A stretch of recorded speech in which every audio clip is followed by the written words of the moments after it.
Mu mwaka wa 2005 umwaka CNDD-FDD yashika ku butegetsi Uburundi bwagira ubwa 90 mu bihugu 167 vy'irya nino kw'isi mu bijanye n'ubwigenge bwo kumenyesha amakuru. Mu mwaka umwe ubwo bwigenge bwari bumaze kubangamirwa, urutonde rukorwa n'ishirahamwe ry'abamenyesha amakuru batagira imbibe RSF rwo muri 2006 gwerekana ko Uburundi bwatakaje ibibanza 35 ruba ugw'125.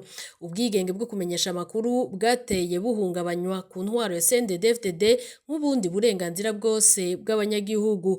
Uburundi buratinda burashigwa mu bihugu 200 vya mbere bihungabanya ubwo bwigenge bwo kumenyesha amakuru ku isi nko mu myaka ya 2017 na 2020.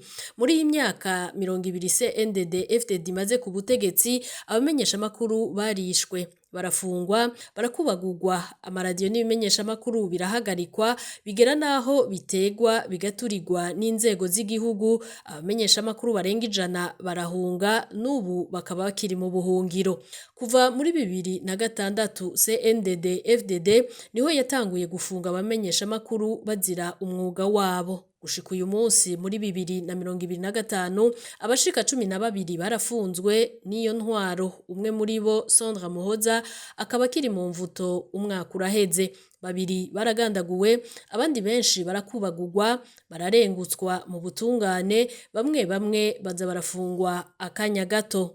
Mu kubangamira ubwigenge bwo gushikiriza amakuru, intwaro ya CNDD-FDD iracisha no mu mategeko ishiraho be n'inzego z'igihugu. Urwego rw'igihugu rujejwe kugenzura ibikorwa vy'abamenyesha amakuru mu Burundi CNC rurakoreshwa cane kugira iyo ntwaro ikunde ifate mu gifunsi uwo mwuga, na cane mu gihe c'amatora. Kuva muri 2005 intwaro ya CNDD-FDD imaze guhindura incuro 4 itegeko rigenga umwuga wo kumenyesha amakuru, rimwe na rimwe ishiramwo amananiza ku bamenyesha amakuru. Agahengwe kitwa ko kabonetse mu itegeko rigenga uwo mwuga wo kumenyesha amakuru ryisungwa kuva mu mwaka uheze wa 2024. Amwe mu makosa y'umwuga yarakuweho igihano co gufungwa, ariko naha nyene ntawoshira agati mu ryinyo.